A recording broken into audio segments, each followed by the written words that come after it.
반드시 꿈은 이루어진다라는 제목으로 하나님 말씀을 전하도록 하겠습니다. 여러분 2002년 한일 월드컵을 기억하실 것입니다. 우리나라는 이전에 월드컵에 참여했을 때에 단 1승도 거두지 못한 초라한 나라였습니다. 그러나 이 월드컵을 개최하면서 드디어 첫 승을 올리고 뿐만 아니라 16강을 진출하게 되었습니다. 그때에 우리 온 국민은 열광의 도가니였습니다. 광화문 거리뿐만 아니라 전국의 체육관에 모여서 응원하는 그 열기가 지금도 생생합니다. 16강을 이뤘다는 것은 우리가 계획했던 것보다 훨씬 더 많은 것을 얻게 됐죠. 그러나 그때 감독이었던 히딩크 감독은 아직도 배가 고프다, 그런 유명한 명언을 남겼습니다. 그렇게 해서 16강에서 이기고 또 8강까지 또 진출하게 되고 이 새로운 역사를 쓰게 되는 거죠. 드디어 우리나라가 4강까지 올라가게 됐습니다. 그래서 4강전에 할 때에 그 붉은 악마의 응원단이 플래카드를 걸었는데 그것이 바로 꿈은 이루어진다라는 내용이었습니다. 물론 우승에 대한 꿈을 꿨겠죠. 그러나 안타깝게도 4강으로 우리나라는 마치게 됩니다. 꿈은 이루어진다. 모든 사람들의 새해 소망은 자기 가지고 있는 꿈이 다 있습니다. 비전이 있죠. 그 비전이 꼭 성취되기를 바랍니다. 그러나 지난 시간 말씀드렸지만은 그것이 열심을 통해서 최선의 결과 좋은 보상을 얻을 때도 있지만은 그러나 최선을 다했는데도 불구하고 예기치 않게 열매가 없는 실적이 나빠지고 오히려 더 정반대의 결과를 가져올 수 있습니다. 오늘 설교 제목을 무엇을 할 것인지 참 많은 생각을 했습니다. 이걸 할 것인가 저걸 할 것인가. 오늘 본문 내용을 보면서 계속 하다가 반드시 꿈은 이루어진다 이렇게 제목을 붙였습니다. 아마 본문 내용하고 여러분 볼 때 전혀 동떨어지지 않겠나 생각하는데 우리가 인간이 꾸는 이 계획, 꿈, 비전은 달성될 수도 있고 달성되지 못할 수도 있습니다. 왜냐하면 여러분 지난번 말씀드렸지만 그 목표가 우리가 능히 할 수 있는 정도의 목표라면 조금만 노력하면 가능하겠죠. 그러나 불가능한 그런 꿈을 꿨을 때는 쉽지 않는 얘기입니다. 오늘 저와 여러분들이 당장에 히말라야 산을 정복하자고 얘기하면 여러분들이 동의하겠습니까? 금오산도 한 번도 가보지 못했는데 금오산 정상도 못 가봤는데 히말라야 산맥 간다는 건 이건 불가능한 얘기죠. 그래서 우리가 꿈은 이루어진다고 아무리 내가 외친다 하더라도 안 되는 것이죠. 여기서 말하는 반드시 꿈은 이루어진다는 것은 하나님의 꿈을 제가 말씀드리고 있습니다. 하나님은 바로 여러분 한 사람 한 사람에 대한 계획을 갖고 계신다는 것입니다. 창세전에 우리를 택하사 우리를 구원하게 하시고 하나님 자녀를 삼으시고 그거는 끝이 아니라는 거예요. 여러분들을 어떻게 쓰실 것인지 이 땅에 이 세상이 끝나는 그날까지 하나님은 꿈을 가지고 계신다는 것입니다. 그 꿈이 반드시 이루어진다는 사실 여러분 믿으시기 바랍니다. 네. 여러분이 꾸는 꿈은 이루어질 수도 있고 때로는 실패할 수도 있습니다. 그러나 하나님이 여러분의 계획하신 것은 반드시 그 꿈은 이루어진다. 왜 그렇습니까? 하나님이 꿈이기 때문에 그렇습니다. 인간은 연약하지만 하나님은 전능자십니다. 하나님이 요셉을 한 나라의 국무총리로 계획하시고 이스라엘 백성들을 다 구원할 한 사람으로 선택하셨습니다. 그가 비록 종으로 팔려갔지만은 하나님께서 그를 꿈을 가지고 쓰시려고 계획하니 아무리 애굽 땅에 형제들이 팔았다 할지라도 거기서 살아남고 종이라 할지라도 눈에 띄게 만들고 모함을 받고 억울한 일을 당했지만은 인간이 볼 때는 복을 받지 못하는 열심을 살았는데도 오히려 더 안 되는 결과를 가져왔지만 그러나 하나님 꿈은 망가지지 않았다는 거예요. 결국에는 하나님의 꿈대로 이스라엘의 구원자로 요셉이 쓰임받았다는 사실입니다. 자, 요셉만 그렇습니까? 하나님께서 이 요셉을 우리에게 성경을 통해서 가르쳐 준 것은 우리에게도 그렇게 요셉과 같은 국무총리는 아니라 할지라도 여러분에게 각각의 하나님의 사명을 주셨다는 것입니다. 예수를 믿는 순간 여러분들은 사명자입니다. 믿으십니까? 아멘. 사명자, 목사만 사명자 아닙니다. 해외에 나가신 선교사님만 사명자 아닙니다. 여러분 한 사람 한 사람 하나님께서 이 땅에서 하나님 나라에 귀하게 쓰임받는 사명자로 부르셨다는 것입니다. 그리고 여러분들이 그 정체성을 분명히 갖고 있어야 돼요. 그렇다면 여러분 제일 먼저 구원을 받으면 어떤 일이 생깁니까? 내 영혼이, 죽었던 영혼이 다시 생명을 얻는 일이 되는 거죠.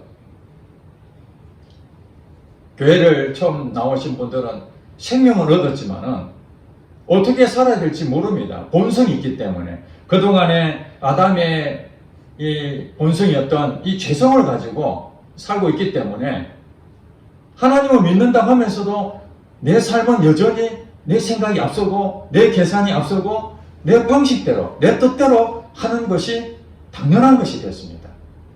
이게 습관이기 때문에 이건 어쩔 수 없는 거예요. 우리 몸에 배어 있는 것은 그냥 자연스럽게 나오는 거죠.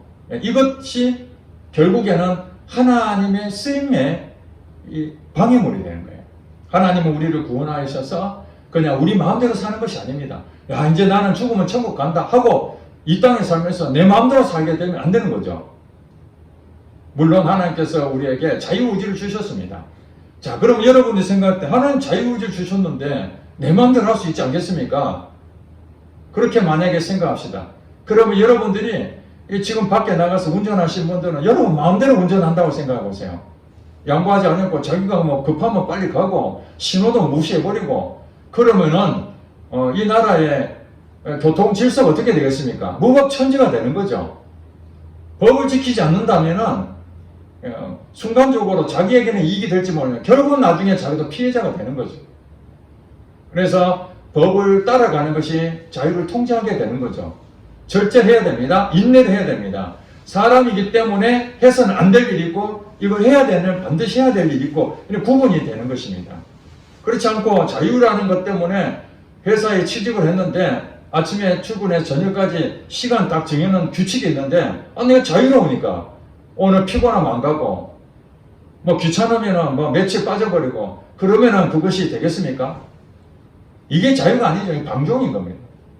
그러니까 우리에게 주시는 그 자유라는 것은 하나님의 법을 지킬 수 있는 하나님의 우리 인간에게 최선으로 정말 인간답게 살 수 있는 것이 있는데 그것이 바로 하나님 말씀이라는 거예요. 그래서 우리에게 이 성경 말씀을 주신 것은 우리 인간이 구원받고 어떻게 살아야 될지 내 본성으로 살아가지고는 도저히 하나님의 영광을 돌릴 수 없고 내 마음대로 살고 내 욕심대로 살다 보면 망하게 되는데 그래서 하나님께서 구원 얻는 방법을 가르쳐 주셨고 또 구원 얻는 자가 어떻게 살아가는지를 이 성경 말씀을 통해서 말씀이 기준이 되어서 우리에게 참 좋은 것을 주신 것이죠. 그렇기 때문에 이제 우리는 본성대로 사는 것이 아니라 점차 내 본성이 얼마나 악하고 내 본성이 하나님의 영광을 드러내지 못하고 오히려 악한 영에 속아서 하나님의 구원을 받았다 하면서도 잘못된 삶을 사는 실패를 계속 경험하는 그런 인생이 되는데 이제 우리에게 하나님 요구하는 것이 있습니다. 자, 요셉이 국무총리가 될 때까지 바로 국무총리가 됐겠습니까? 아니지 않습니까? 과정이 있습니다. 과정. 국무총리가 되기 위하면 그 지위를 얻어야 되는데 국무총리의 지위를 얻을 그런 이 능력이 있어야 되거든요. 우리가 히말라야 산맥을 우리가 쉽게 가지 못한 이유가 무엇입니까? 그 히말라야 산맥을 정복할 능력이 내게 없는 것이죠. 만약에 여러분들이 산을 즐겨하고 그런 훈련을 잘 받았으면 그 산에 간다면 그걸 흥분될 겁니다. 야, 내가 드디어 히말라야 산맥에 올라갈 수 있겠구나. 왜냐하면 내가 준비를 다 했으니까. 여러분 학교를 다녀오셨지 않습니까? 학교 시험을 치는데 공부를 열심히 한 사람들은 시험을 오기를 얼마나 기다립니까? 도대체 어떤 문제가 나올까 기대합니다. 내가 준비를 철저히 했으니까 어느 정도 내가 실력이 될 것인가. 그런 물론 시험 치는 걸 다 좋아하진 않겠지만은 그래도 자신감이 있죠. 근데 준비도 하지 아니하고 공부도 하나도 안 하고 맨날 놀러 다니고 있는데 시험 날짜는 다가오고 시험지를 딱 받아보니까 앞이 캄캄해요. 그러면 여러분 그 시험지를 보면서 즐거운 마음으로 이게 하겠냐고. 능력이 없으니까 두려워하는 거예요. 그렇습니다. 여러분 인생 가운데 내가 예수를 믿었는데 왜 여러분들이 딱 떳떳하지 못하고 담대하지 못하고 당당하지 못하느냐? 자신감이 없는 거죠. 능력이 없는 거예요. 그러니까 하나님께서는 여러분들에게 그 자신감과 능력과 이런 담대함으로 살기를 바라는 마음에서 이 과정이 있는 거죠. 예. 하나님께서 여러분 꿈을 꾸고 여러분 계획을 가지고 어디까지 가기를 하나님께 바라고 계시는 거예요. 성경에 보니까 에베소서 4장 13절 말씀에 하나님의 아들이신 그 예수 그리스도를 믿는 것과 아는 일에 하나가 돼요. 온전한 사람으로 그리스도의 정성한 데까지 우리가 이르러야 된다. 예수 그리스도를 믿고 믿는 거예요. 그 다음에 아는 일에 이게 두 가지가 하나가 되는 거예요. 믿는 것과 아는 것. 이 두 가지가 하나가 돼서 온전한 사람을 이루어가는 거예요. 그게 당장에 되는 게 아니다는 거예요. 예수님을 닮아가기를 바라는 사람 많습니다. 우리가 예수님처럼 될 수는 없습니다. 그러나 예수님이 내 안에 계셔서 예수님이 나를 통해서 일하시면 예수님 닮아가는 것이죠. 어떤 사람은 예수님이 하는 일을 내가 해보려고 애를 씁니다. 이게 반대입니다. 예수님이 하시는 일을 내가 열심히 뭘 해보려는 것은 자세히 보면은 자기 의로 하는 거예요. 내가 예수님처럼 살려고 몸부림치는 거 어떻게 보면 참 거룩해 보이고 참 신앙이 대단해 보이지만은 자세히 들여다보면은 그것이 바로 바리새인들이 하는 것과 똑같은 거예요. 하나님의 의를 드러내려고 무엇이가 열심히 합니다. 자기가 합니다. 자기가. 성경은 그렇게 가르치지 않습니다. 나는 죽으라는 나는 부인되라는 거예요. 아담의 후손으로 온 우리의 모든 죄성을 가지고 있기 때문에 본질상 우리는 진노의 자녀, 악한 영으로부터 사로잡혀 있기 때문에 내가 계획하고 내가 생각하고 내가 자유롭게 하고자 하는 이 모든 것들이 악하다는 거예요. 의인은 없나니 하나도 없다고 그렇게 말씀하잖아요. 의인은 없습니다. 그러면은 어떻게 우리가 살 수 있느냐? 예수님을 믿음으로 사는 거예요. 예수님. 갈라디아서 2장 20절 말씀처럼. 그러죠. 나는 그리스도와 함께 십자가에 못 박혀 죽었나니 죽었습니다. 나의 본성은 죽은 거예요. 그런지 이제는 예수님이 내 안에 계셔서 그분이 내 안에 계셔서 그분이 나를 통해서 나타나는 그 일을 사는 거죠. 그래서 성경에 보면 믿음이 굉장히 중요한 거예요. 히브리서 11장 6절 말씀. 믿음이 없이는 하나님을 기쁘시게 할 수 없다. 믿음이 없이는 하나님 기쁘시게 할 수 없어요. 그러니까 예수를 처음 믿는 사람은 믿음이 조금밖에 안 되겠죠. 왜냐하면 자기 가지고 있는 것이 워낙 크게 자리 잡고 있는데 예수님 믿는다면서도 실제로 우리의 삶에는 생각도 안 하는 겁니다. 예수님이. 여러분 그런 적 없습니까? 그러니까 우리가 예수를 믿고 난 다음에 이제 하나님 누구신가? 하나님을 대해서 더 알고 싶고 예수님에 대해서 믿음이 더 깊어지기를 바라고 예수님하고의 친밀한 관계를 더 누림으로써 나는 죽고 예수님이 자꾸 드러냄으로써 사람들이 볼 때 변했다. 옛날에 너가 아니네. 그러면서 내 자신도 계속 끊임없이 나의 성품이 아니라 예수님의 성품이 나타날 때마다 하나님이 영광을 받으시고 예수를 안 믿는 사람들이 나의 이 변화된 모습을 보면서 하나님이 살아계시는구나. 이것이 바로 사명자의 목표라는 거예요. 목표. 월드컵 경기에 저마다의 국가들마다 목표가 있습니다. 어느 나라는 조별 리그를 통과하는 게 목표입니다. 16강이죠. 어느 나라는 우승이 목표입니다. 그런 것처럼 목표를 딱 세워놨잖아요. 목표를 세웠으면 이게 방향을 정해놓은 거거든요. 내가 어디로 가야 될 것인가. 자, 우승을 목표로 하는 그 나라는 어떤 훈련을 해야 되겠습니까? 16강 진출할 정도의 수준으로 하면 안 되겠죠. 우승할 정도의 수준이 올라가야 되는 겁니다. 실력도 탁월할 정도로 훈련을 잘해야 되는 거죠. 오늘 본문 내용을 여러분 한번 보시기 바랍니다. 12절에 보니까 때가 오래되었으므로 너희가 마땅히 선생이 되었을 터인데, 때가 오래되었단 말이 무엇입니까? 하나님을 믿는 그날이 지금으로부터 꽤 시간이 흘렀다는 얘기죠. 자, 초보 시절, 초신자 시절에서 이제 시간이 흘렀습니다. 이 시간이 흘렀다는 얘기는 그만큼 하나님하고 깊은 관계를 누릴 수 있는 기회를 충분히 준 거예요. 충분히. 자, 시간이 되었으므로, 때가 오래되었으므로 너희가 마땅히 선생이 되어야 된다. 초등학교에 들어갔다가 중학교, 고등학교, 대학교 과정 거치고 또 소정의 모든 걸 끝나고 난 다음에 이제 교육대학교 졸업하면은 학교 선생으로 가지 않습니까? 임용고시 합격하면은 선생의 위치가 됐다는 얘기는 뭡니까? 그만한 준비를 실력을 이제 쌓았다는 거죠. 선생이 되는 거죠. 자, 하나님께서는 여러분들에게 오늘 말씀합니다.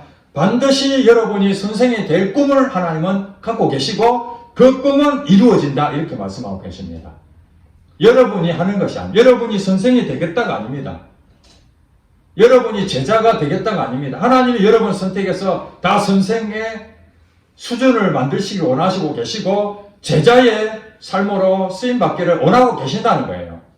그러므로 예수님을 따르는 모든 사람은 다 제자가 되어야 됩니다. 그 제자는 스승이 하는 것들을 하나씩 하나씩 배워나가는 거죠. 그렇죠? 여러분 직장에 이제 처음 취업하게 되면은 도대체 뭘 어떻게 될지 모르니까 수습기간이라는 게 있습니다. 대부분 한 3개월 주지 않습니까? 그 3개월 동안 무엇을 합니까? 회사에 대한 방침이 무엇인지 또 내가 해야 될 일이 무엇인지 그거 이제 업무를 파악하는 거죠. 그러면서 이 사람 저 사람이 내가 업무를 잘할 수 있도록 여기저기 기본적인 것을 가르쳐 줍니다. 이 3개월 동안 그것을 최대한 습득을 해서 그 다음에 자기에게 주어진 그 업무를 하나씩 하는데 실제로 적용해 보면은 그게 잘 됩니까? 배우긴 배웠지만은 이제 실수를 하게 됩니다. 해보니까 또 잘못되면은 이제 위에 상사들이 그것을 교정해주고 가르쳐주고 그러면서 본인이 깨닫게 되죠. 아, 이렇게 하면 안 되는구나. 처음에 저도 입사할 때 제가 가지고 있는 생각이 있었어요. 회사에서 이렇게 가르쳐 줄 때에 제가 이것을 바꿔봤습니다. 그랬더니 잘 안 되더라고요.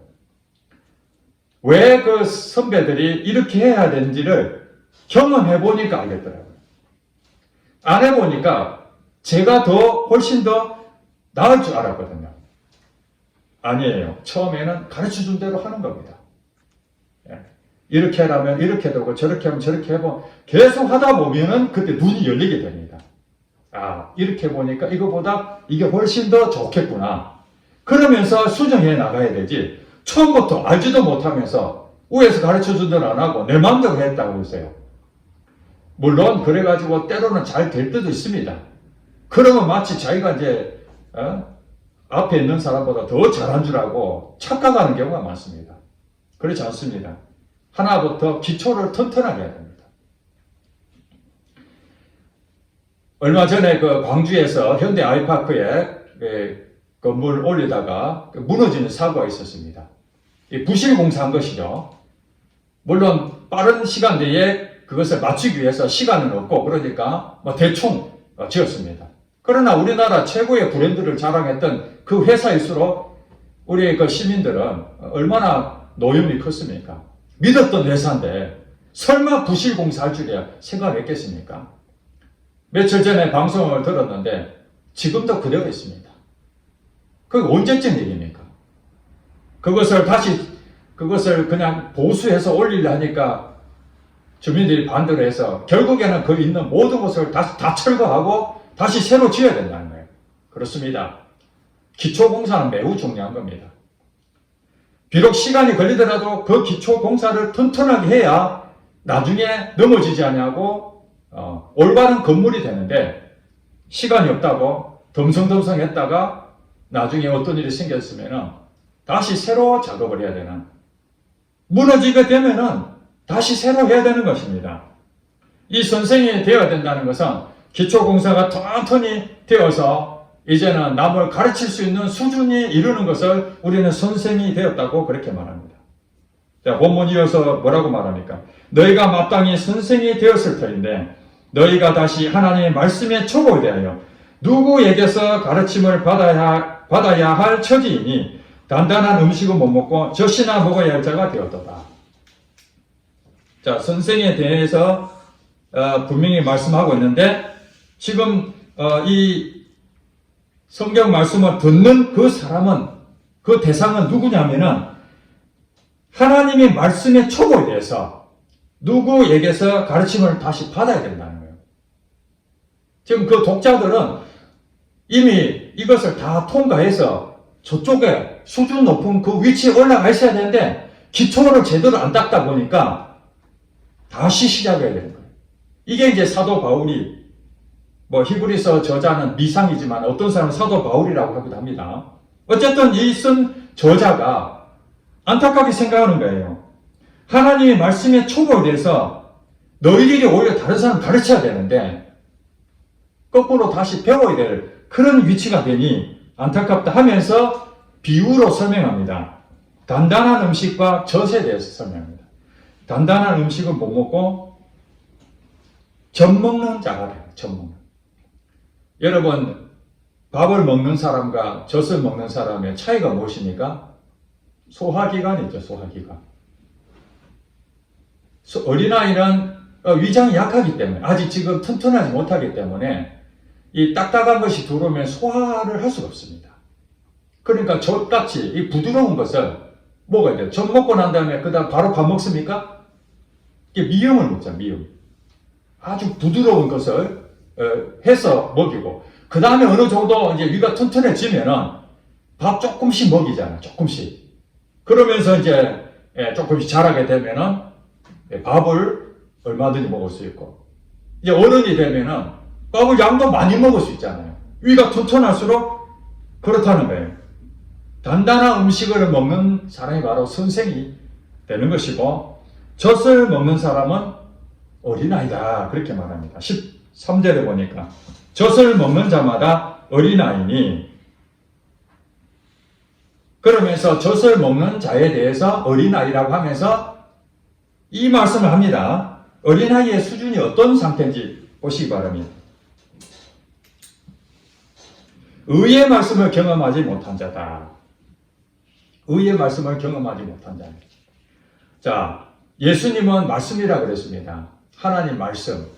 하나님의 말씀이 내게 있습니다. 하나님은 오늘도 여러분에게 말씀하십니다. 예수님이 말씀이시면서 예수님과 함께 있는 사람들은 예수님이 여러분에게 말씀하십니다. 그 말씀을 우리는 생명의 말씀이라고 합니다. 생명. 그 말씀이 영의 양식이에요. 영의 양식. 영의 양식을 여러분들이 먹게 되면은 여러분 삶에 변화가 일어납니다. 여러분 본성이 여러분 마음대로 하라고 했는데 절제가 나타나게 됩니다. 분별이 생기게 됩니다. 깨닫게 됩니다. 아, 내가 이걸 잘못하고 있구나. 여러분들이 하고 있는 그 수많은 가치관들 있잖아요. 여러분들이 생각하고 있는 것들. 돈을 어떻게 벌어야 될 것이, 돈을 써야 되는 부분이라든지, 돈 문제뿐만 아니라 여러분 사람의 관계라든지, 또 여러분들이 가지고 성품, 다양한 그런 영역들이 있습니다. 그런 부분에서 여러분들이 이 분별하고 그것을 능히 감당할 수 있는 그런 수준이 돼야 되는데, 여러분 본성으로는 여러분 마음대로 해버리거든요. 그러니까 하나님께서는 그것을 끊임없이 훈련을 받아야 되는 거죠. 훈련. 오늘 여기 14절에 보면 그렇게 말합니다. 단단한 음식은 장성한 자의 것이니 그들은 지각을 사용함으로 연단을 받아 선악을 분별하는 자들입니다. 이렇게 설명하고 있습니다. 단단한 음식은 이 선생된 자가 가지고 있는 겁니다. 무엇이든지 먹을 수 있는 능력을 가지고 있습니다. 자, 능력을 가지고 있습니다. 선생은. 남을 가르칠 수 있는 능력을 가지고 있는 사람이 선생입니다. 그게 제자입니다. 하나님은 여러분에게 남을 가르칠 수 있는 능력을 원하고 계십니다. 여러분들이 스스로 질문하시기 바랍니다. 나는 남을 가르칠 수 있는가? 지금 내 수준은 남을 지금 가르칠 수 있는 수준에 와 있는가? 물론 이것이 한 부분만 얘기하는 거 아닙니다. 다양한 영역이 있습니다. 어떤 사람은 물질에 대해서 선생 정도 되는 수준을 가지고 있는 사람이 있습니다. 물질에 대해서는 하나님 공급하시니까 어떤 물질이 오더라도 그것을 능히 하나님 원하시는 대로 쓰임하고 인색하지 아니하고 나누어 주길 좋아하고 그 물질에 대해서 완전한 이 선생 노릇 할 수 있는 사람이 있습니다. 그러나 이 자기 성품에 대해서는 선생이 안 됩니다. 늘 마음이 무너지고 뭐 좀 해보려 그러면은 고만 실망하고 잘 삐지고 짜증을 내고 자기가 자기 자신을 봐도 잘 안 되는 거예요. 이것이 어린아이라는 거예요. 이 부분이 어린아이라는 거예요. 그러면 이때 어떻게 해야 된다고요? 딱딱한 음식을 먹을 수준까지 가야 되는 거죠. 이것이 바로 지각을 사용함으로 연단을 받아 선악을 분별한다. 지각을 사용해요. 지각이 뭡니까? 우리가 가지고 있는 여러 가지 사물들을 이렇게 만지고 이렇게 하는 감각이죠. 감각. 여러분들이 그런 감각이 있어야 됩니다. 그 감각은 죽었으면 사실은 무감각한 상태죠. 하나님께서 여러분을 말씀하십니다. 그럼 여러분 감각이 있으면, 영적인 감각이 있으면 깨닫습니다. 아, 내가 이 부분이 문제구나. 아, 내가 지금 성품이 절제하지 못하고 있구나. 아, 내가 인내하지 못하고 있구나. 내 이 잘못된 그 생각이 있구나. 아, 세상적인 생각을 자꾸 갖고 있구나. 하나님의 생각을 해야 되는데 자꾸 인간적인 생각에 내가 앞서는구나. 이런 것들이 말씀을 통해서 여러분들이 깨달아지면 이게 지각을 사용하게 되는 거예요. 하나님은 그런 지각이 있는 것들을 통해서 사용하고 그 다음 연단을 받는다는 말이 무엇입니까? 훈련을 받는 거죠. 훈련을 받는 거예요. 연단. 우리가 뭔가 이렇게 열심히 하면 연마한다고 그래요. 연마. 이 훈련하는 거예요. 그러니까 그냥 되어지는 것이 아니라 반복해서 그 부분들을 습관이 잘못된 것을 좋은 습관으로 계속 바꾸려면 좋은 습관 되도록 여러분들이 연마를 해야 되는 거예요. 연마. 이 연마를 하게 되면 그 다음에 어떤 일이 되느냐. 선악을 분별하는 자가 여러분이 되는 거예요. 이게 장성한 자가 되고 이제는 어떤 음식이 오더라도 여러분 다 소화할 능력이 되는 거예요. 이게 누구의 꿈이라고요? 하나님의 꿈이라는 거예요. 예수를 믿는 사람들에게 원하는 겁니다. 처음에는 잘 안 돼. 왜냐하면 인간의 본성을 가지고 있으니까 그동안 내 고집으로 살았고 내 이 습관으로 살았던 거. 그러나 하나님께서는 이제 성령을 보내주셔서 그 성령이 여러분들에게 계속 말씀하십니다. 예수님의 가르친 대로 얘야 그렇게 하면 안 돼. 거기 가면 망하는 거야. 지금 내가 하고 있는 거 그거 시간 낭비야. 헛된 일이야. 그러면 여러분들이 뭡니까? 안테나를 딱 세우고 영적인 감각이 있으니까 아 하나님께서 이거 하지 말라는 거구나. 그렇게 말씀이 딱 들어오면은 그 다음에 연마를 해라는 거예요. 연단을 받는다는 말이에요. 하나님 말씀대로 하나님 내가 어떻게 할까요? 그럼 하나님이 여러분들에게 가르쳐 주십니다.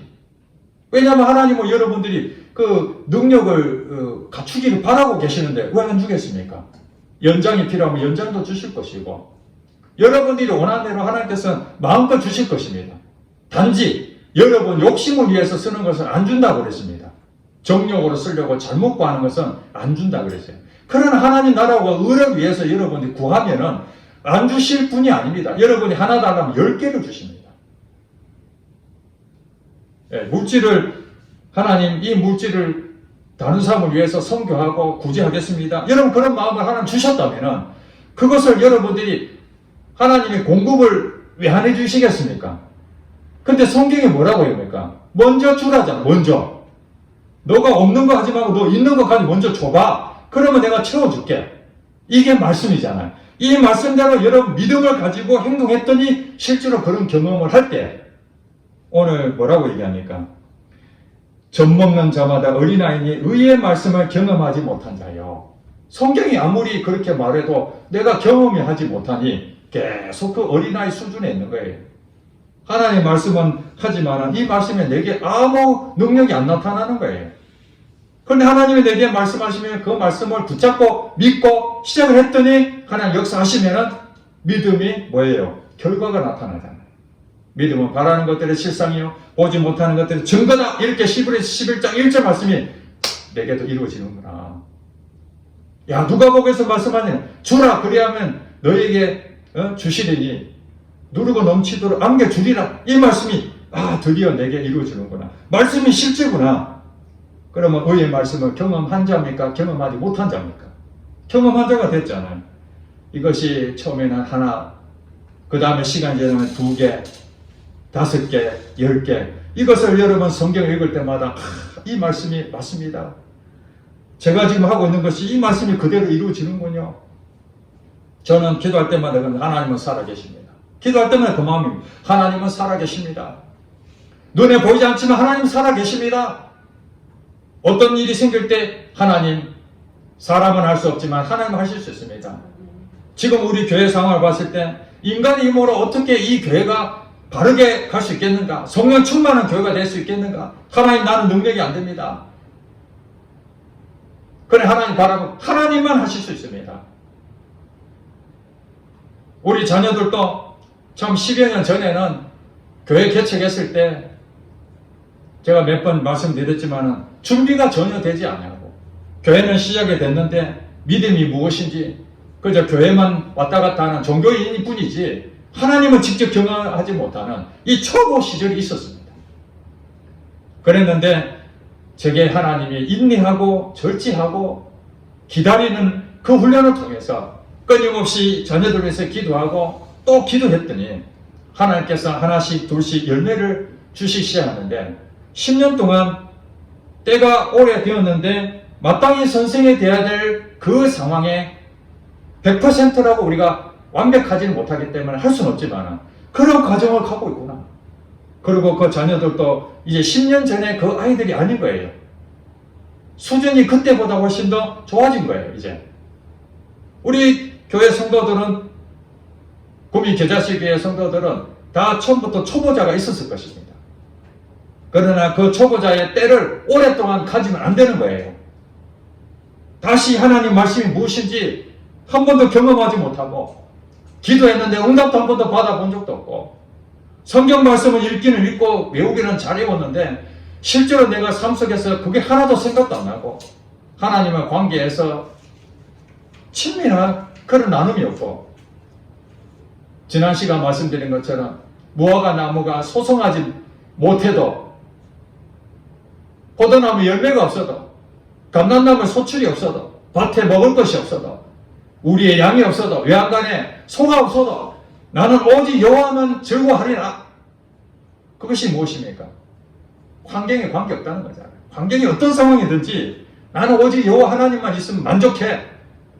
이것이 선성된 자라는 거예요. 이것도 자유하고 저것도 자유합니다.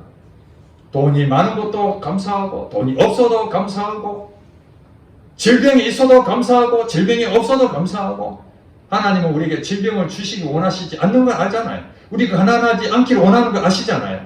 하나님은 우리가 무너지기를 바라지 않는다고 아시잖아요. 그럼에도 불구하고 최선을 다했는데 그런 일이 벌어질 때 하나님의 뜻이 있겠죠. 요셉처럼 비록 자기가 국무총리가 될 줄 몰랐지만 종으로 팔려갔을 때 하나님, 내가 이 종으로 팔렸는데 하나님의 뜻이 무엇입니까? 주어진 건 최선을 다하고, 감옥에 들어갔는데도 억울한 일을 당했을 때, 여러분 억울한 일 당하면 가만히 있겠습니까? 어떻게든지 복수하고 싶은 마음이 있잖아요. 옛날에는 자기 본성이 그랬는데 이제 주님을 만나고 주님과 깊은 교제에 들어가다 보니까 그래, 불쌍하다. 내가 원수를 갚아보면 무슨 소용이 있겠나. 하나님이 그를 원수를 갚겠지. 나는 그저 그를 위해서 기도하리라. 이게 변화되는 것이죠. 이게 점점 장성한 자가 되어가는 것입니다. 예수 그리스도를 믿고 예수님을 아는 일에 우리가 힘쓰는 거예요. 요즘 많은 사람들이 종교 생활을 마치 선생이 되는 것처럼 그렇게 생각합니다. 초신자 오면은 교회 생활이 어떻고, 헌금은 어떻게 하고, 주일은 어떻게 지키고, 교회의 룰은 어떻고, 이런 것은 하나의 외적인 현상일 뿐입니다. 여러분, 눈에 보이는 것이 전부가 아닙니다. 저도 목사가 되지 않았다면 그저 그냥 교회 주일날 왔다 갔다 하고 교회 봉사하고 돈 벌었으면 헌금이나 하고 이렇게 사회생활하고 그러고 죽었을지 모르겠습니다. 여러분, 제가 목회자가 된다는 그 한 가지를 생각해 볼 때 우리 성도를 살려야 되는데, 처음에는 육체적인 어려움 때문에 하나님 앞에 기도하고 눈물 흘렸는데 이제 그 가운데서 하나님께서 내 심령을 변화시켜서 이제는 나 자신을 위한 기도가 아니라 이제 우리 영혼을 살려야 되는 그 기도로 바뀌게 되면서 애통하는 마음을 주는 거예요. 목회자가 타락하고 중직자가 타락하고 교회가 지금 세속화됐을 때에 나는 어떻게 해야 된다? 목사로서 어떻게 살아야 될 것인가? 어떤 교회가 되어야 될 것인가? 비록 이 성도들은 적은 숫자라 할지라도 그 영혼이 천국 가는 데에 어떻게 하면 장성한 데까지 이르도록 할 것인가 하는 그 고민 때문에 하나님 앞에 엎드려서 날마다 울면서 기도합니다. 내가 저 사람의 인생을 바꿀 수는 없지만 하나님 바꿀 수 있지 않습니까? 하나님 지금 수준은 이 정도지만 하나님 저에게 대한 그 꿈이 있지 않습니까? 하나님 남을 가르칠 수 있는 선생의 위치로 하나님 인도해 주시옵소서. 그래서 저의 기쁨은 여러분들이 날마다 하나님과 깊은 관계 속에서 하나님 너무 감사합니다. 하나님과 함께하는 그 모습의 간증들이 나타날 때마다 하나님 감사합니다. 제가 제일 가슴 아픈 건 뭐냐면은 간증거리가 없다는 게 가슴이 아픈 거예요. 하나님은 생생하게 살아계시는데 하나님은 오늘도 여러분에게 말씀을 통해서 더 높은 수준이 눈에 보이지 않는 영적 세계가 무궁무진한데 우리가 조금 아는 거 가지고 마치 다 아는 것처럼 여러분들이 알고 있는 것은 빙산의 일각일 뿐입니다. 영적 세계 깊이는요 어마어마합니다. 여러분 기도 하나만 가지고도요 그 과정이 얼마나 많은지 모릅니다. 영적 세계 깊이 들어간 그분들의 삶을 제가 들을 때마다 이야 기도가 저는 이 정도 하는데 이 정도면 나는 좀 그래도 괜찮은 거 했는데 아닌 거예요. 더 깊은 그 기도를 통해서 하나님하고 만나는 그 기쁨이 얼마나 큰지 그 경험한 사람들 고백이 도전이 되는 거예요. 제가 지금 여러 말씀드리는 것은 기도라는 것, 말씀이라는 것, 예배라는 이런 종교적인 그것을 얘기하는 것이 아닙니다. 그것은 교회 나와서 어느 정도 지나면은 이제 좀 찾을 거 찾을 수 있고 이제 다 알잖아요. 교회 분위기도 알고 이제 눈치껏 할 수 있는 정도 되잖아요. 이런 것이 아니라 이 땅에 죽어서 하늘나라 가면은 여러분 여기 있는 건 아무것도 없습니다. 여기는 아무것도 없어요. 누가 딱 있습니까? 하나님만 계시죠. 남는 거 하나님밖에 없습니다. 우리 인생의 목표는 오직 하나님하고 관계가 이 땅에서 천국을 누리면서 이 땅에서 하나님 주신 그 사명대로 하나님 말씀하신 대로 순종하며 살았더니 말씀이 계속 나를 통해서 증거가 되고 나타나고 이게 증인 아닙니까? 성령이 너에게 임하시면 권능을 받고 땅끝까지 이르러 내 증인이 되리라. 내 힘으로 증인되는 것이 아니라 성령이 내 안에 계시니 그 성령님이 나를 통해서 나타나는 거예요. 이게 여러 가지 다양한 부분에서 계속 자라게끔 만들어서 연단을 받아 결국에는 선악을 분별하는 이 악한 영악을 싸울 때 분별할 줄 알아야 돼요. 아 여기 잘못된 길이구나. 아 이건 망하는 길이구나. 아 여기는 생명의 길이구나. 아 내가 이쪽에 나 인생 전부를 가야 되겠구나. 이거 지각을 사용하기 때문에 아무나 못 덤빕니다. 악한 영도 그런 사람들한테는 못 덤빕니다. 오늘날도 바알에게 무릎 꿇지 않은 7,000명의 용사를 하나님은 찾고 계십니다. 바로 그것이 저와 여러분이 될 줄로 믿습니다. 아멘.